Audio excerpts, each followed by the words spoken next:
I cannot shoot on NBA2K25.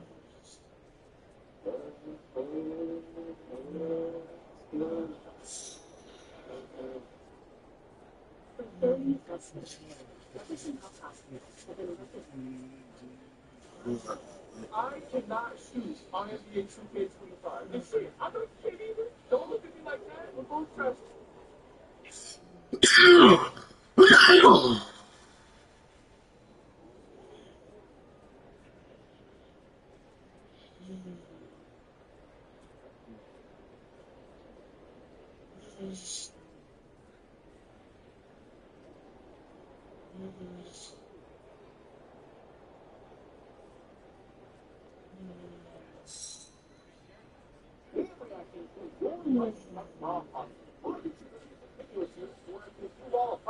Able to voice your thoughts, whether they're good thoughts or bad thoughts or everything in between. about the world of professional wrestling. So if you want your thoughts and hot takes featured in next week's hot takes video, make sure that you're following me on X because I'm asking your hot takes after every episode of Raw, SmackDown, and every WWE premium live. As always, don't forget to subscribe to this channel, ring that bell for notifications. If you're a wrestling fan, I'm really confident you're going to follow me over this YouTube channel because we always upload daily wrestling content. All right, let's meet the stupid shit. That promo from Jey Uso proved how much the Heat gimmick is for a few back. Not once, just trying to figure out how to work in the word Heat in the promo or try to get the crowd to chant it, and he had one of his best promos in a while. It is just fundamentally true that the Heat gimmick is making Jey Uso a far more one-dimensional character, significantly less interesting and less layered than he was when he was the right-hand man or Uso Penitentiary. But it is a double-edged sword because although he is far more one-dimensional, he is also ridiculously more popular than he's ever been thanks to the Geek. But it was interesting on Raw seeing both sides of the equation because he started off the promo by being Yeet, main event Jey Uso, where the crowd would always chant Yeet every time he would bait them to say the word Yeet. And that promo was very simple, very one-dimensional, and it didn't really tell a good story or really get you excited for his match against Braun Breaker. Meanwhile, when Braun Breaker came out and absolutely torched Jey Uso with a fantastic promo talking about how Braun Breaker didn't need his family to get to the position that he's at today, and he didn't even need to use the Steiner last name to get to the position that he's in. Meanwhile, Jey Uso needed his family to constantly intervene to achieve everything that he's achieved. And that turned something on in Jey Uso that brought him back to Uso Penitentiary, the right-hand man, Jey Uso, and the promo that he cut on Braun Breaker was ruthless, talking about how his Intercontinental Championship reign was going to last about as long as his NFL career. It was really, that was one of Jey Uso's best promos since becoming a single star. Dare I say, his best promo since becoming a single star. Hopefully, we get more of this on the microphone and less of the Heat.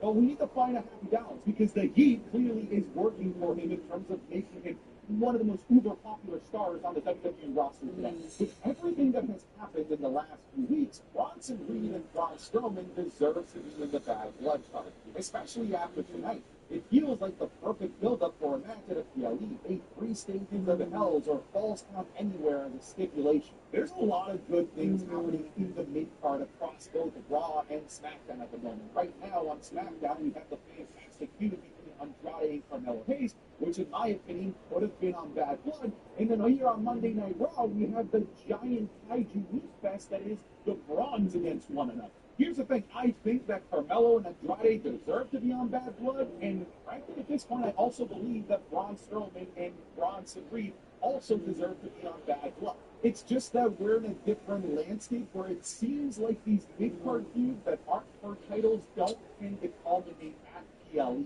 And usually, for the most part, I'm okay with it. In these situations, when you have a fantastic mid-card feud, it would be nice if it could build up to the point where WWE would actually put this on a personal live event that isn't only WrestleMania. That is the double-edged sword of having a 5-match PLE card. It's just really difficult to get onto these shows. And it's far more bittersweet because they can't get on PLEs, but it's also sweet because we get them to see play out week by week on free TV on Raw and SmackDown. You know, a lot of people do complain about the fact that these feuds don't get on PLEs, but as I said, times have changed in terms of what matches and what feuds get on PLEs, but also the times have changed. Before, in the Vince McMahon era, no feud ever culminated on Raw or SmackDown. Now we're actually seeing feuds start on Raw and end on Raw, which frankly makes for better weekly TV as well. So it's not all bad when these matches can't get on PLEs, frankly. They are starting to build up Io as a strong contender for Rhea when she wins the title match. I'm expecting a solid 3-month feud that ends at WrestleMania. Me personally, I would be incredibly excited for this match. You know what's interesting? It does sort of feel like they're doing the same formula for Rhea Ripley this year that they did last year. In that last year, they kept Becky Lynch entirely away as long as possible from Rhea Ripley so that they could eventually build up to a match at WrestleMania because Becky Lynch was the most credible, biggest star for Rhea Ripley to go up against at a major show like WrestleMania. And I think that they're doing it again with Io Sky because Io Sky, in the moment, is the most recognizable, most legitimate challenge that is on Monday Night Raw today. And I haven't even so much as looked at each other or crossed paths on Monday Night Raw yet. Don't be surprised if we start to see this build after the Royal Rumble. Maybe Io wins the Royal Rumble. Maybe Io qualifies for Elimination Chamber. But I could absolutely see this being the major WrestleMania match for Rhea Ripley. And frankly, this match would be fucking incredible. Let's be honest about it. No. Oh, this fight. Oh my God. With Google Workspace, you can get any job done on your phone. From giving feedback, to attending meetings, to signing contracts. That's working from anywhere made easy with Google Workspace. Doesn't put them in any track. But, yeah. Harris would make these Pennsylvania jobs do some people. And what's about ACC.com? People know that she's prepared right now to do this job. AC and Comma, those two, You know, Priceline Homes Family save up to 60% on family-friendly hotels. So many great trips. We might just like you with another vacation, baby. oh, take it easy, Harris. And you too, for one. Lisa listens to Lito. Find the next responsibility. That's not Where's you? You know, Coach Klein, it's nice to finally have some free time. It gives you a chance to reflect on the important things. Like everybody's making you money for an expensive health insurance doesn't cover. Health insurance does leave a gap. Everybody gets you money to have fun with that gap. The making of a superstar right here. Oh, yeah, dude.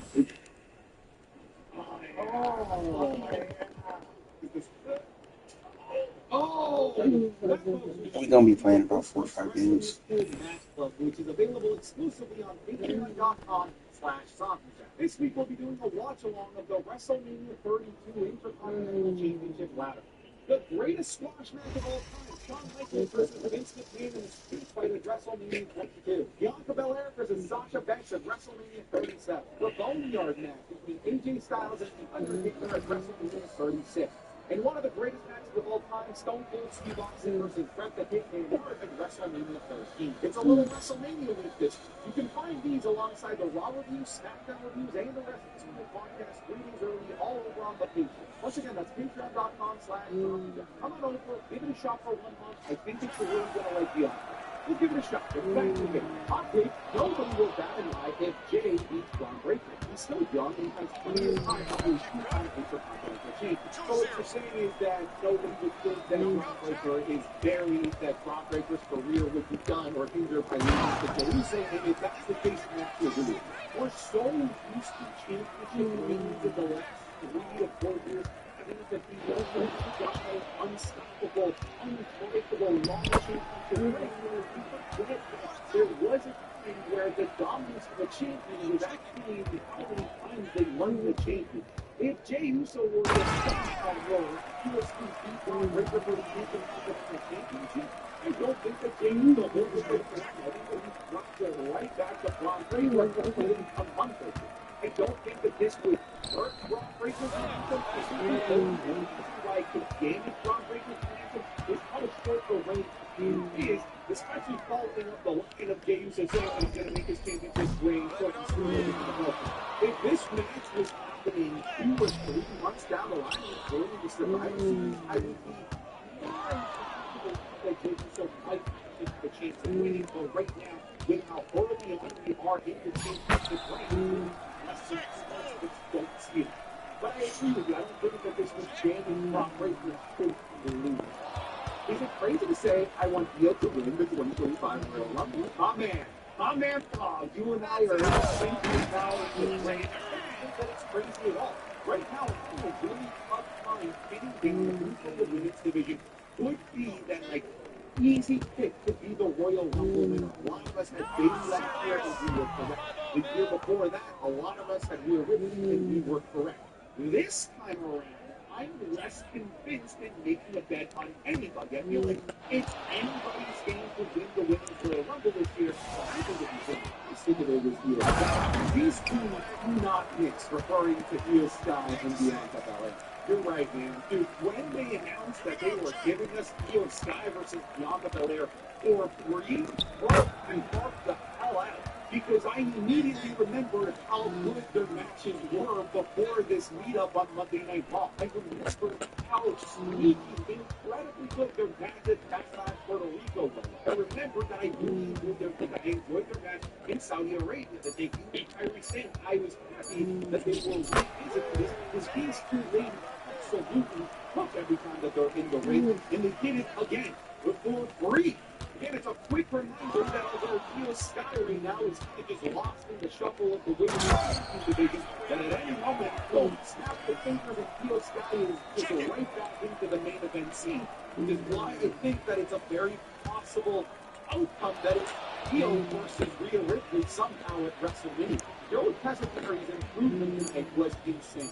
His chemistry with Wade was amazing to me, and it's gotten a lot better at keeping a natural pace during promos and separate segments. I think that WWE finally found their next Michael Cole. I don't think that we need a next Michael Cole. I think that we just need Joe Casafary. I feel like that's what we found here. We need a unique voice for the USA Network when eventually Raw switches over to Netflix and the voice will be Michael Cole. But he has improved leaps and bounds.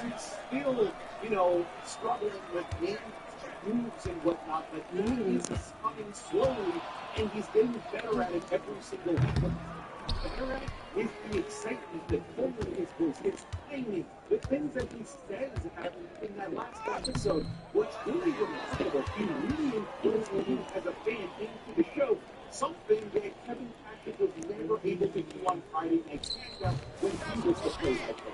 It's clear that Joe is a professional at this and that him being a chameleon and immediately fitting in and blending into this world of professional wrestling wasn't a matter of if, it was just an inevitability, really, and we're starting to see it now only 3 weeks in. So I'm not a big fan of Phil Keegan Collective Feud.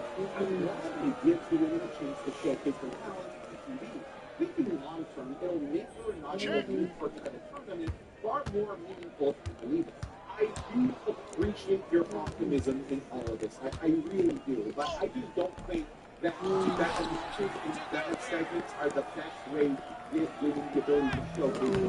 I think that you could give time that exact same time that they've been giving the PFC to showcase good matches and showcase good storylines. They're just not doing it with the PFC storyline at the moment.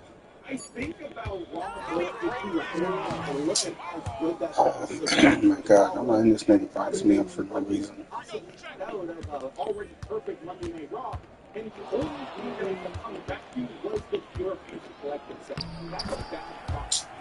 So God, the man. solution is to give women the time Let me lock in, bro. good matches, good storylines, with good writing, not what's going on right now. I don't think that that's the solution. Honestly, tonight was the night to make her Xavier Woods feel better. And what's soon is Keith Fury 2.0. Okay, so I've got a couple of things to say. Xavier Woods heel turn, but does it have to be a heel turn? Maybe. It's just an angry baby face that we continue to push forward with because Xavier Woods, everything that he said to Kofi Kingston, well, he was right. This was all entirely Kofi Kingston's fault. I think that it would be an interesting character to develop for Xavier Woods. He's still a good guy. Still a good guy. The only person that he has. I still don't know how I feel about the shooters in this game. I, at the very least, believe that it made significant upgrades. Oh my god. Shift with Xavier Woods, unlike what they've been doing with Fury, that it's just been little hints and little maybe moments on Friday Night SmackDown. I feel like this was significantly much more anything that they've done with the Fury. God. I think that it needs to be a heel turn where all of a sudden Xavier's a benefit. It could just still be fun loving Xavier. The only person that he's not fun loving with would be Kofi Kingston. fact that you did. This may have been CM best promo since they surprised him. Got to the point, hinted a very serious side of him, and gave us a clue into how he's approaching the back blood. It's like Fantastic promo. I don't know that it's personally my favorite promo since coming back. I love that promo that he did when he came back to the Survivor Series. The famous, I'm not here to make friends, I'm here to make money. It seems wrong. To call NXT's best promo, like, it's a difficult thing to do because of how consistently damn good he is with his promo. I will say, I would like that there was a little bit of anger that, like you said, it was to the point. If he got out of his car, didn't even close the door to his car, walked out, didn't acknowledge any of the cameramen, didn't even grabbed the mic and just 16-18 with a point into that time. He didn't do, oh, what a wonderful night it is to be here in Portland, Oregon, or whatever. He didn't talk about any other sports team. It was just, I'm seeing and I was like, I'm ready to walk into hell. I'm ready to bleed everywhere. I'm ready to lose everything. I am ready to die in Hell in a Cell. Drew McIntyre, are you ready to die? Because if you're ready to die, then maybe you're ready to step into hell. That was a friggin' brilliant delivery.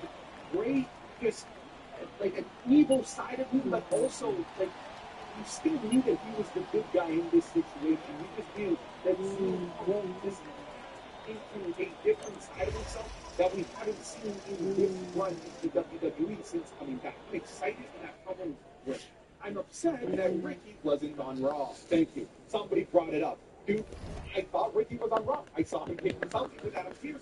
Where was Ricky? You're asking the serious questions. This man right now is an online social media darling. You should have had Ricky at some point or another in the back. I think it would have been hilarious if Bronson Reed and Braun Strowman broke through the wall and over there was just Ricky drinking a coffee, drinking a bottle of water or something. That would have been good. I just needed a Ricky. And Ilya went from being NXT champ to losing contender. They got to do something with him. He's a main event material guy. You're right. Of course, Ilya Dragunov is somebody that is main event caliber, in my opinion.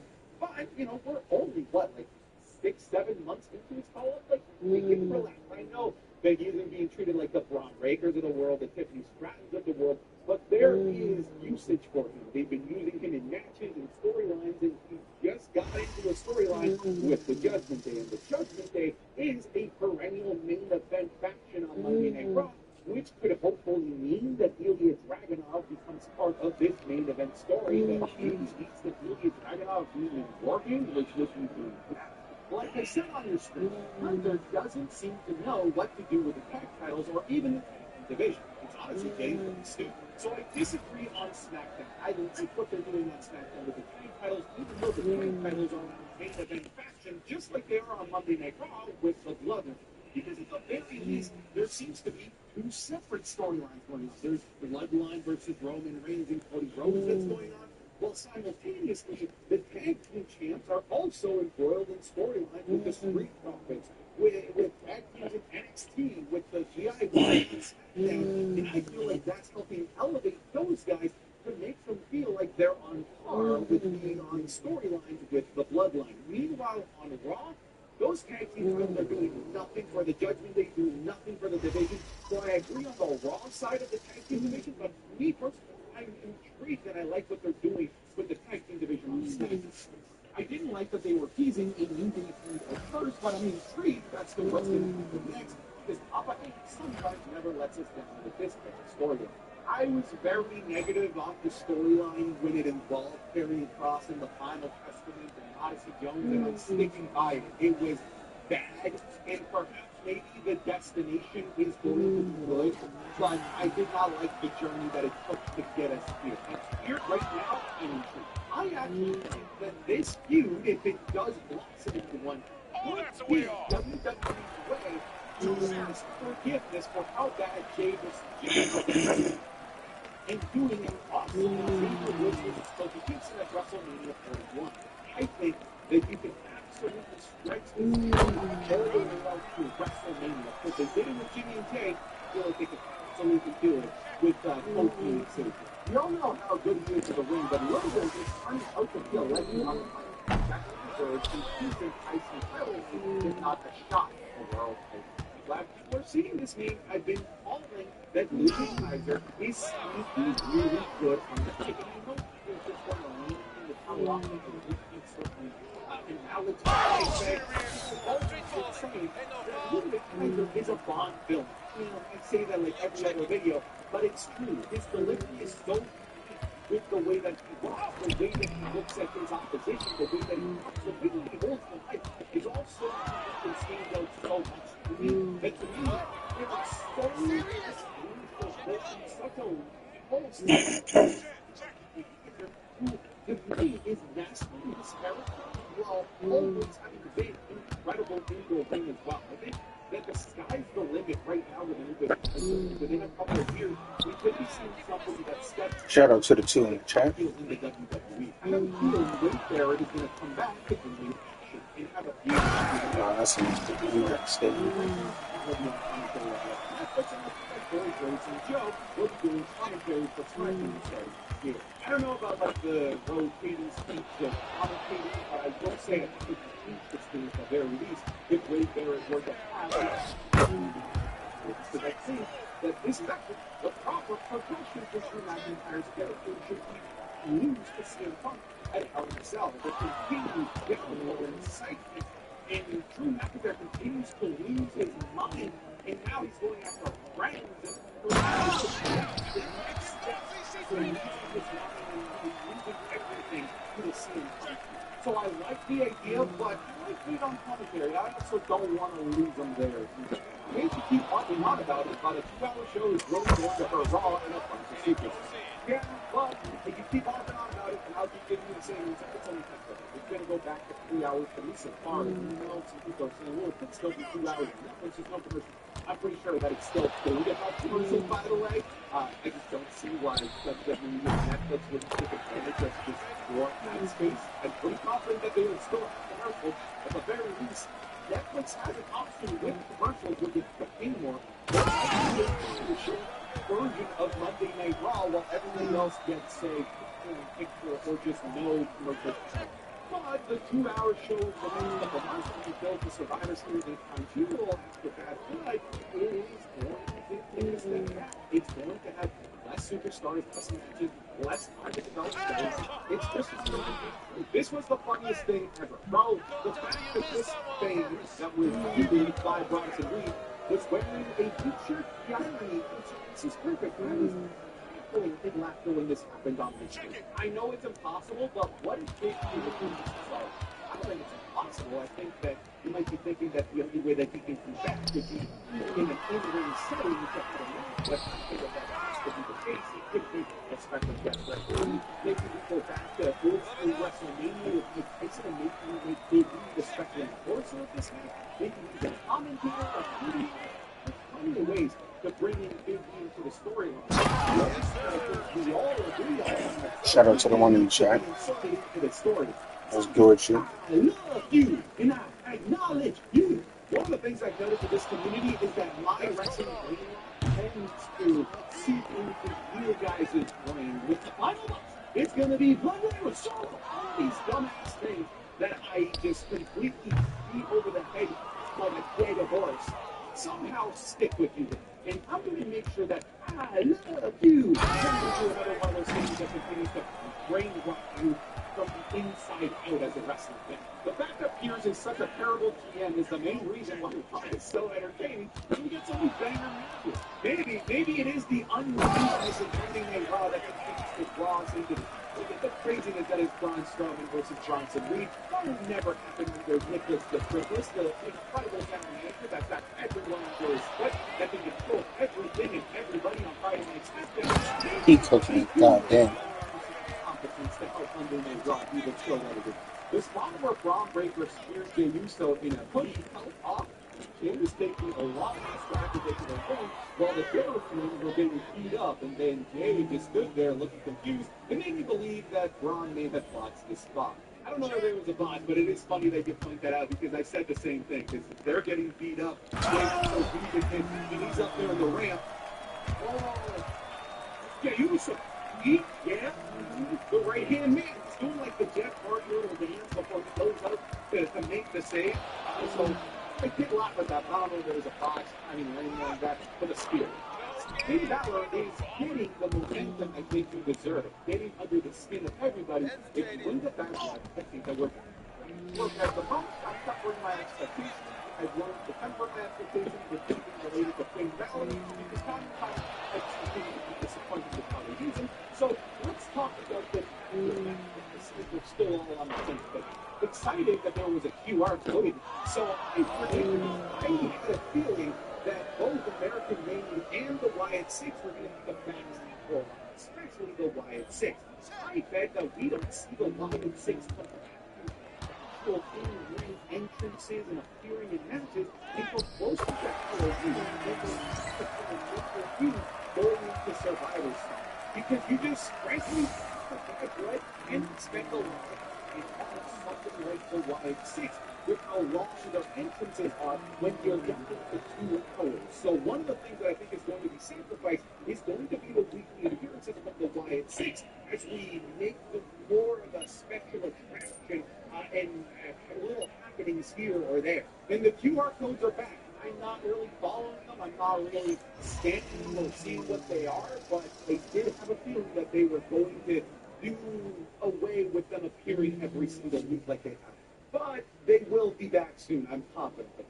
The referee work in the tag team title match was one of the most infuriating things that WWE has done this year. This is fundamentally just a fact. I was so angry at it. I was so upset. I just felt like the way that that referee reacted is so unrealistic, buffoonery, and stupid. It honestly felt like they were insulting the intelligence of wrestling fans because no self-respecting human with more than one brain cell would behave the way that that referee did.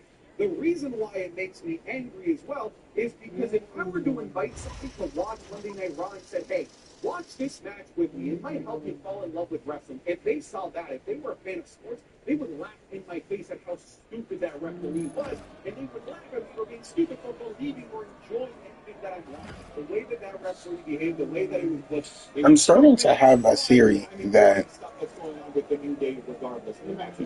one's matchmaking is by position. Like guards face guards, forwards face forwards, centers face centers. With Google Workspace, you can create a Gmail account with your own domain and branding, helping your business look professional in any inbox. That's business email made easy with Google Workspace. President Trump is going to end all taxes on Social Security benefits.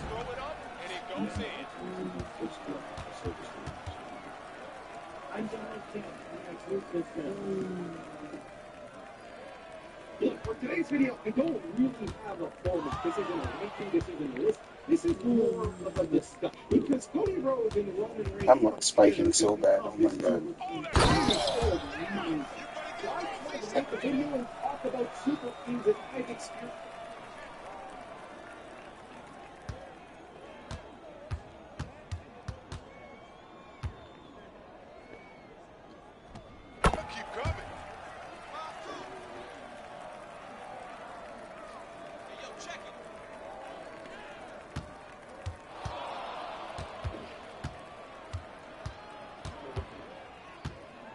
It is 4:40, baby.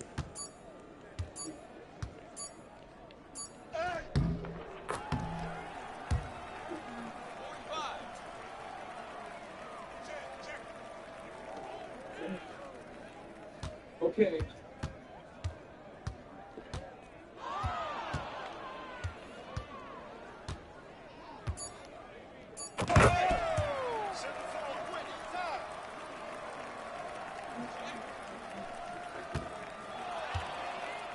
What's up, bro?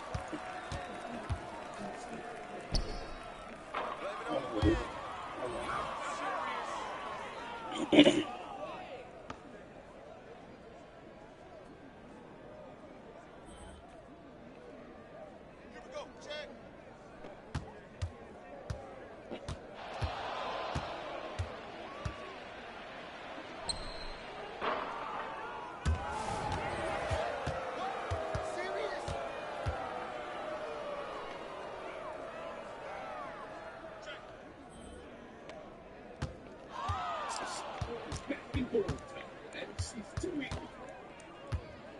kind of what she used to do, but now in the future. Yes, that's right, ladies and gentlemen, Sakura is back, and she's not a red ninja. Well, she's going to run, and it makes so terrible sense. Now, every single explanation for why somebody else has been shown free has to be that her husband was labeled as broke ninja, so they decided to affect the village and go look for her. Now, they're like, fuck, but she does have a dog who still lives for them. So we're figuring out it makes very much sense. The old lady is the person that the numbers of King 7.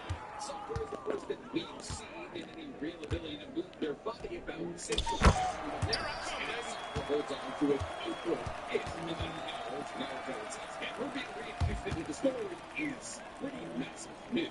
But Nick, what are you even talking about? You started rambling about Sakura still working at the hospital. It genuinely fancy, because for those of you who haven't seen it yet, Boruto did the thing where they leaked one panel of their own chapter. It's not even really a leak. It's the Boruto official page releasing it, and in this one-page teaser that they decided to release, they show Inogen laid up in a hospital bed with Sakura feeling after he's tried his wounds. And usually, I can make entire videos dedicated to this one-page teaser. Sakura being re-entered back into the story, even though it is in a healing capacity in the hospital, and Ino and Team 10 all being grouped around Inogen in the hospital could lead to a couple of very interesting plot progressions. In fact, there was a in the video a couple of days ago that Ino and Team 10 would find themselves together surrounding Inogen very soon, and this would serve as an active place to grow the set. Yes, specifically against the Blood. So, of course, get it correct as Ino and Team 10 are going to be shown huddled around Inogen in the next chapter, but I don't get it correct when I say that Sakura is now a rogue ninja hunting down Sasuke. Ladies and gentlemen, if you aim for the stars, if you miss, you'll at least land on the moon. Apparently, our moon is models on the vision for alien genes. But even though his development doesn't sound like that huge of a development, when we consider the role that Ino plays in Boruto and the fact that she knows that Boruto is a good guy, Ino now having the space to talk to Team 10 about what's going down with Shinju and Imawari could mean as soon as the next chapter, we might see not only Imawari, but also Team 10 coming to the side of Boruto. It's in the fact that this conversation is going to happen in front of Sakura. There's also a possibility that Sakura could finally be swayed by the opinions and thoughts because Sakura re-entered the story raises a couple of very logistical questions like, hey, your husband abandoned you for Boruto, and your daughter keeps talking about how innocent Boruto is. How do you feel about it? Today, I'm trying to figure out exactly how she does feel about this today. 9 to 16. But if you're anything, guys, please, from it. Videos, subscribe to the channel. That note of it. Or if you want to hit subscribe to the channel. The commander who's that talking about Alton Boruto. I found out other anime of yours and Director Rich.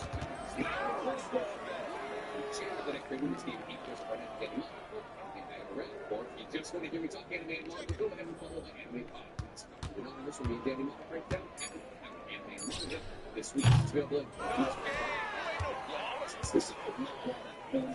Chapter 14 of Boruto. Huge news! And what when I try to do the Boruto official account decides to release one of the pages from the chapter, I read it and I go, I was kind of right. Today I did, well, exactly that, but also what hesitating. There is somebody who I don't know how you think on a cross the basis. Is it too visibility on this page, not only where we show that Sakura is still very much around in Boruto, but she's still fulfilling the same role she fulfilled and she's now, because of Inogen, interacting with a very interesting cast of characters. Some words diving into theories based on this one page. Let's go over what's going on this one page.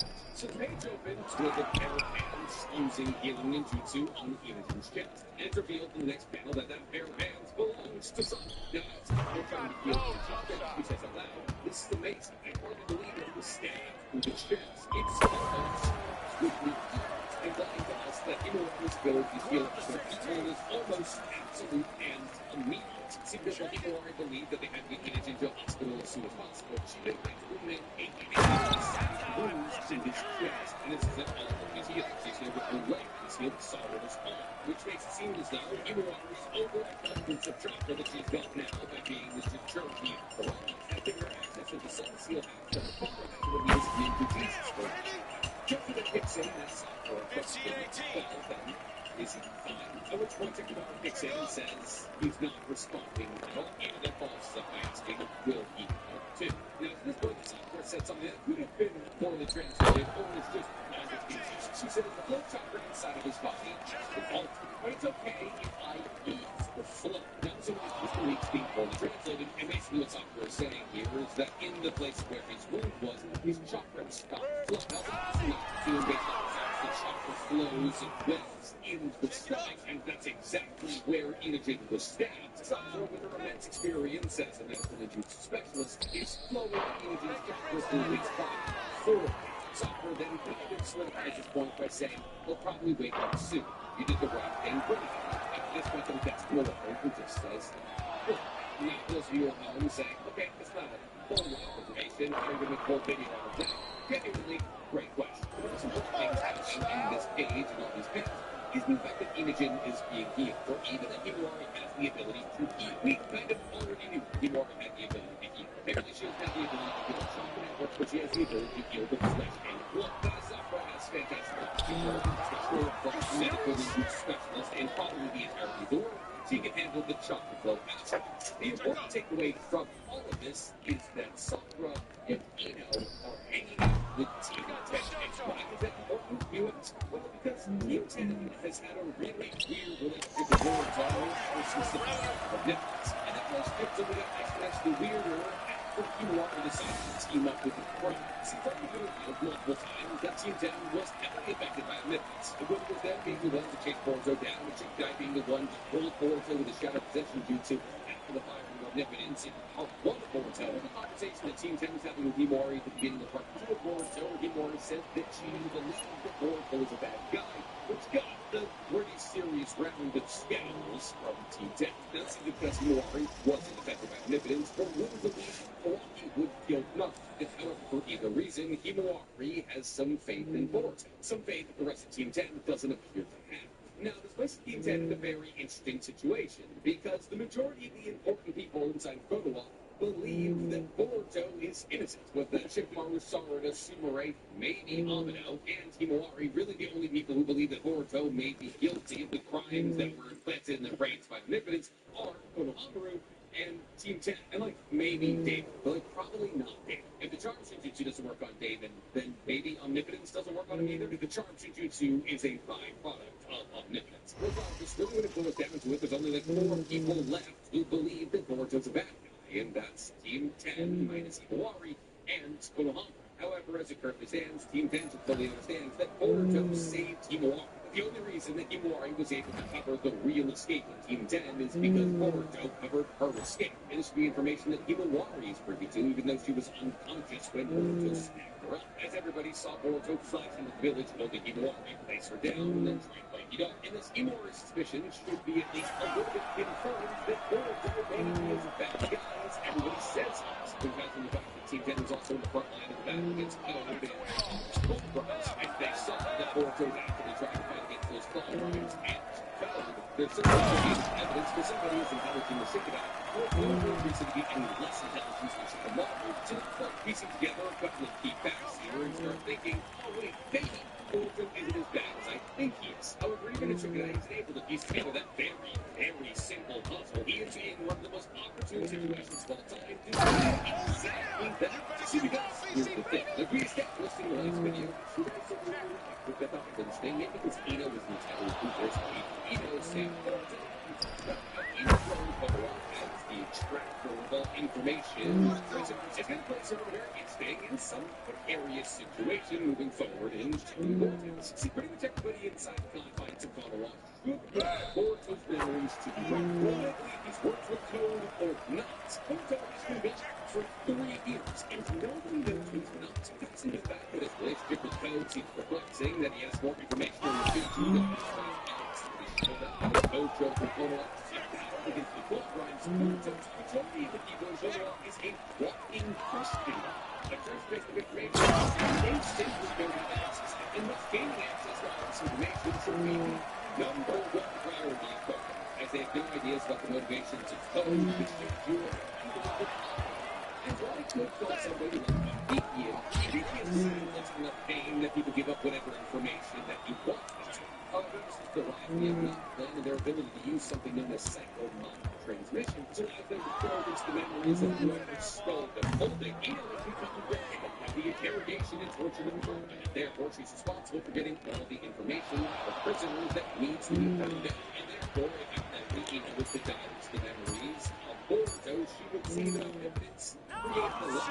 Boruto's positions have been swapped. This would be another great round of omnipotence if observing the conversation between Boruto and Shikamaru wasn't enough outrageous. Because here's the thing, Eno's already been operating as the private cell phone line between Shikamaru and Boruto. Hearing all of the somewhat traitorous conversations between Shikamaru and Boruto as Shikamaru protected Boruto from the rest of the world. And therefore, Eno wasn't already Team Boruto after learning everything that she could glean from Shikamaru and Boruto's conversations. After she dives into Boruto's memories, she most definitely will be. And now, with the clicking of this page, we see that Eno's in the same room as Team 10. Now, the only question we really wonder about here is at what point in the chapter does this page take place? Now, more likely not, this page happens pretty early in the chapter. You can imagine that Eno gets it while Terry Boruto assuming that her son is not. And therefore, more likely not, it's not until after she realizes that her son's going to be alright that she's willing to leave said hospital and go interrogate Boruto. However, at the same time, you can recognize she will be on foot. And you can make the argument that the first thing that she would want to do is interrogate Boruto to understand if he was involved in possibly the injuring of Enoch, or get any information that would help them understand what Enoch was healed and what it had to do with the shenanigans. Because if I heard that my son became a tree or maybe the world's worst Christmas tree, the millions of the sheep what she did was good, and you have to believe capacity to make info information in that capacity. But the order in which Eno decides to visit Inogen or interrogate Boruto doesn't necessarily matter because of what we established earlier. The fact that Inogen stepped out of Olympics already. First and foremost, we have confused the idea that to achieve safety with the Bob Casey stands with Earth. He's weak. I'm Dave McCormick. I stand with Louis. We switch from Casey McCormick, and you should switch too. Presents. Magic in the Sports.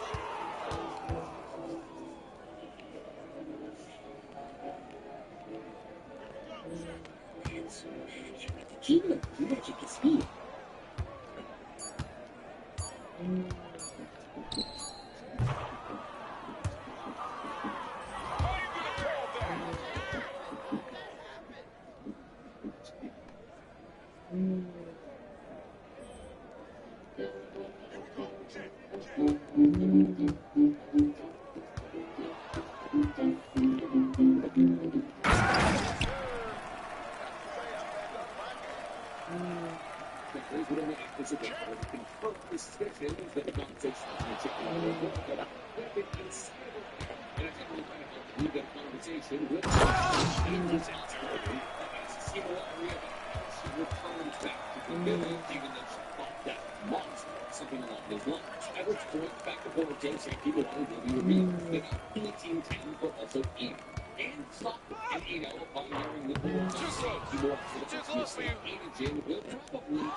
Team 10, and if she doesn't, she will very much at least consider. Possibly for something that or Eno will be able to hear or give this information to Team 10. That information will also fall to the lap of some. Whose return raises so many questions. It's legit insane. Because here's the right thing. Something just being in Coverall and just working in hospital is basically the craziest thing she could have been doing.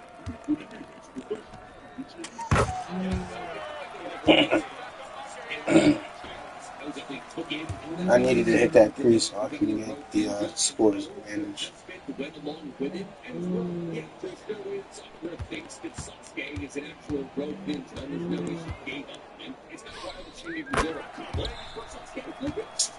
I get this like that.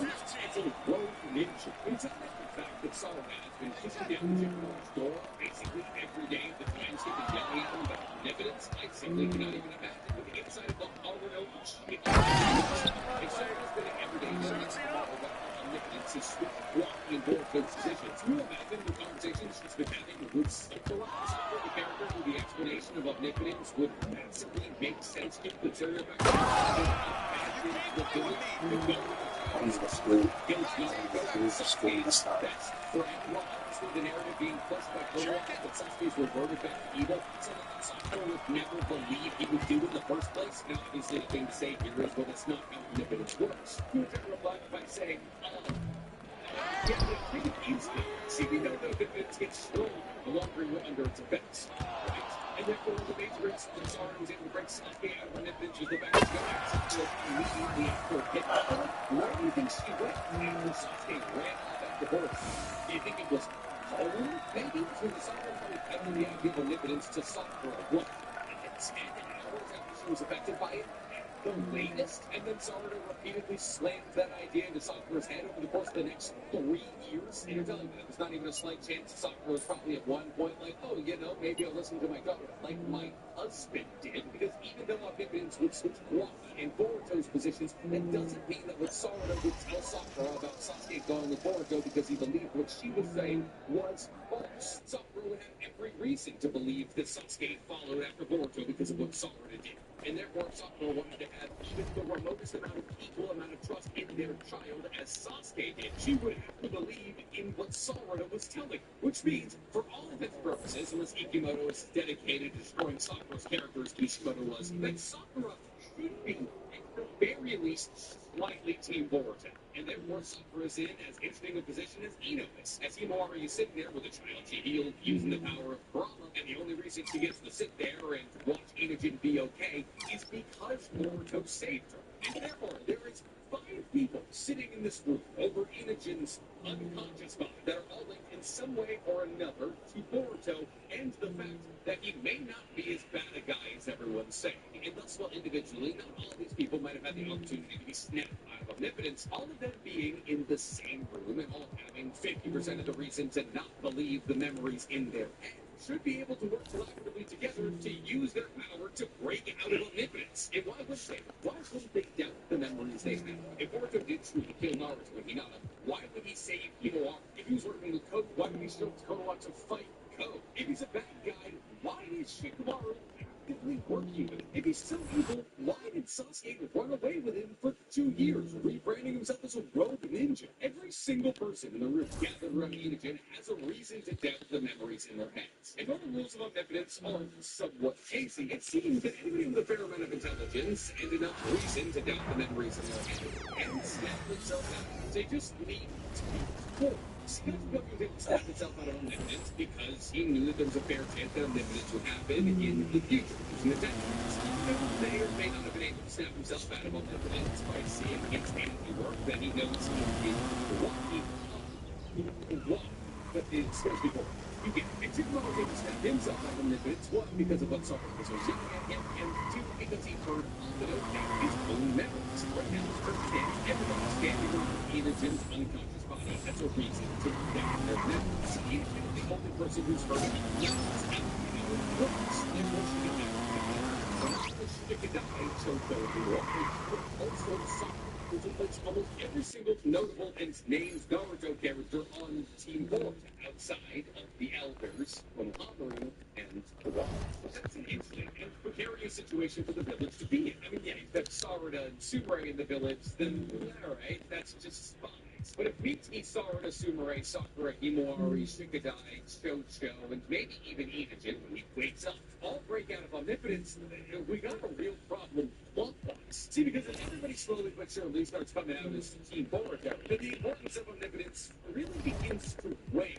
Like, yeah, it's cool that it happened, and yeah, it galvanized the time skip. But if just 14 chapters into part 2, basically everybody important outside of Konohamaru decides, you know what? Now the Boruto guy's a pretty good guy. It makes the firing of omnipotence feel kind of cheap. However, it does have the added plot importance, though, of making Kawaki feel cornered. Something that Shikamaru and now Ino are actively trying to avoid. And therefore, there's an argument to be made that Ino, who's trying to actively not share the information about omnipotence people to create stir, won't tell everybody in the hospital room about omnipotence. face. But at the same time, if she does, we could see the moment where Boruto and Kuwagi are facing off against each other a little bit sooner than we anticipated. See, because if 5 people in this hospital room do truly switch to Team Boruto, and real pressure outside the likes of Delta and Konohamaru starts getting placed on Kuwagi, in that moment in time, you would see Konoha as the enemy. They struggle to defeat all their suits, and if Konoha was going to stop him from trying to destroy Boruto and the rest of the remaining vestiges of Naruto. And therefore, while this one page might seem like not a whole lot is happening, the possible repercussions of what could happen from these 5 people cohabitating spaces with the information that each and every single one of them has could lead to the very unraveling of Konoha, which could very well be the reason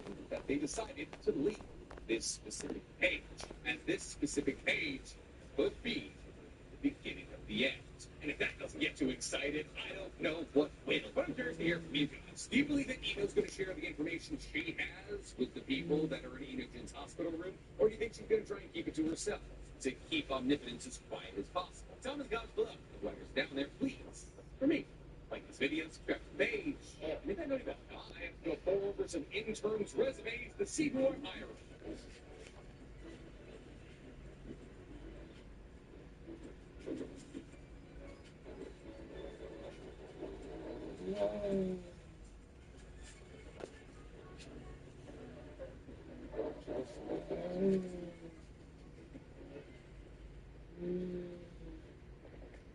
Safety on our streets and justice in our courtrooms are under attack because of Kamala Harris's dangerous liberal values. She's tried to hide it, but Kamala helped find a group that released assaulters, murderers, even a registered sex offender charged with terrorism, threatening and raping an 8-year-old girl. My values have not changed. I know the importance of safety. No, she doesn't. Kamala Harris, still dangerously liberal, still dangerous for America. So chapter 14, right around the corner of Two Blue Vortex, I can't help but try and guess what we might see in this chapter. Because if I'm being entirely real, the events of chapter 13 caught me way off guard. I mean, I was so off base on what I believed was going to happen in chapter 13, I had to genuinely sit down and reconsider if I knew anything about this manga in the first place. Here I thought Boruto was going to scoop up Himori and Sarada and whisk them off to one of Orochimaru's caves where Orochimaru, Kashi, Koji, and Kakashi were going to teach the 3 of them all the jutsus they would ever possibly need to know. But no. He got arrested, and therefore, what's technically not an impossibility, the things that I hypothesized will come to be. They definitely didn't happen in chapter 13. Now, it's not all bad. I did predict some of the things that happened, but still, I'm not used to being, well, I guess, this wrong. And this was my new attitude and fervor, trying to figure out just what's going on in this manga. I figured there's no greater time to try and predict what's going to happen in chapter 14 than, well, right before it leaks, so we can see if I get out of this funk or if I'm going over 2. And honestly, as I imagine it, I can't imagine chapter 14 of Boruto going in any other way than the way I believe it's going to. See, obviously, Boruto